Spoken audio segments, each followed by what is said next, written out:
اعلان کچھ کیے جاتے ہیں، کچھ قرارداد ہوتی ہیں،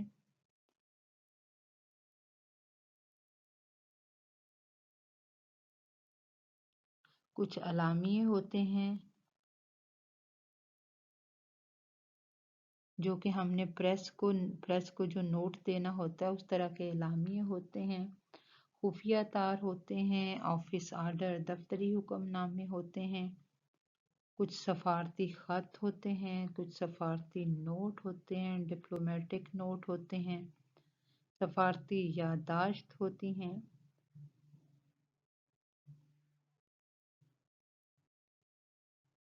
سرکاری خط جو ہیں وہ چونکہ مخصوص صورت میں اور خاص مقصد کے لیے اور مخصوص ادارے کو تحریر کیے جاتے ہیں، اس لیے اس کی مراسلہ نگاری کرتے ہوئے ہمیں بہت زیادہ احتیاط کی ضرورت ہوتی ہے۔ کچھ بنیادی باتوں کی طرف ہم نے اشارہ کر دیا، تو طالبات جب بھی مراسلہ نگاری کرتے ہیں تو اس کے اجزاء ترکیبی کو بھی مد نظر رکھتے ہیں۔ مثلا سرنامہ، یعنی ہم سب سے پہلے حکومت پاکستان یا پھر وزارت ڈویژن جو محکمہ ہے یا جو دفتر کا نام ہے وہ لکھتے ہیں نا۔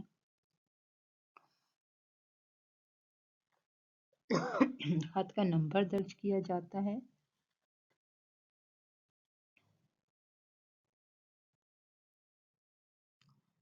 مقام اور اس کی تاریخ لکھی جاتی ہے، بھیجنے والے کا نام اور عہدہ لکھا جاتا ہے، مکتوب علیہ کا عہدہ اور پتہ لکھا جاتا ہے، موضوع عنوان دیا جاتا ہے تاکہ نفس مضمون کا اندازہ ہو جائے، جس کو خط لکھ رہے ہیں اس کے لیے جناب عالی، غیر سرکاری افراد کے لیے ڈیئر سر، خاتون کے لیے میڈم۔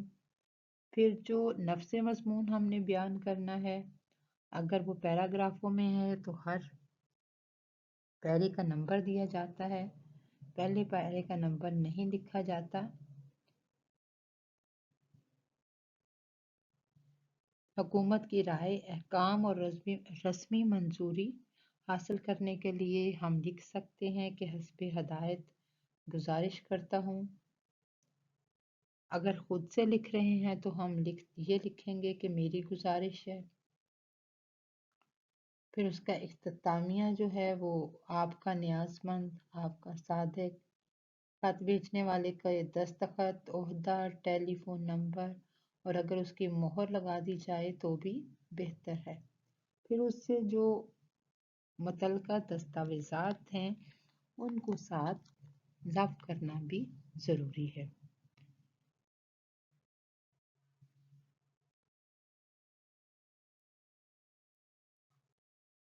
جی عزیز طلبہ و طالبات، آج ہم نے دیکھا کہ کوئی بھی زبان جو ہے اگر اس کو بطور دفتری زبان اختیار کرنا ہے تو اس میں کون کون سی خصوصیات ہونی چاہیے۔ خط و کتابت ہر ادارے کا بنیادی جزو ہے، تو خط و کتابت میں مراسلہ نگاری میں مسودہ نویسی میں بہت احتیاط سے کام لینے کی ضرورت ہے، کیونکہ اگر ہم پہلی ہی دفعہ خط کو یا مراسلے کو تمام معلومات اس میں درج کریں گے اور اس کے ساتھ متعلقہ کاغذات لگائیں گے اور اس کا کوئی ایسا پہلو جو ہے وہ تشنا نہیں چھوڑیں گے تو کوئی وجہ نہیں کہ بار بار مراسلت کی بجائے ایک ہی دفعہ خط بھیجنے سے اس کا جواب مثبت آ جائے۔ بعض اوقات یہ ہوتا ہے کہ ہم کچھ باتیں بھول جاتے ہیں اور جب ہم وہ خط لکھ رہے ہوتے ہیں تو اس میں کچھ نکات سے ہم پہلو تہی برت لیتے ہیں، یعنی وہ لکھنے سے وہ اندراج سے رہ جاتی ہیں۔ تو اس وجہ سے جو مراسلہ نگار ہے، جو مکتوب علیہ ہے، اس تک ہمارا مطلب واضح نہیں ہوتا، اس لیے وہ دوبارہ اعتراض لگا کر خط کو واپس کر دیتا ہے۔ اس بار بار کی مراسلہ نگاری سے بچنے کے لیے ضروری ہے کہ ہمیں مراسلہ نگاری کے تمام اجزاء ترکیبی کا پتہ ہو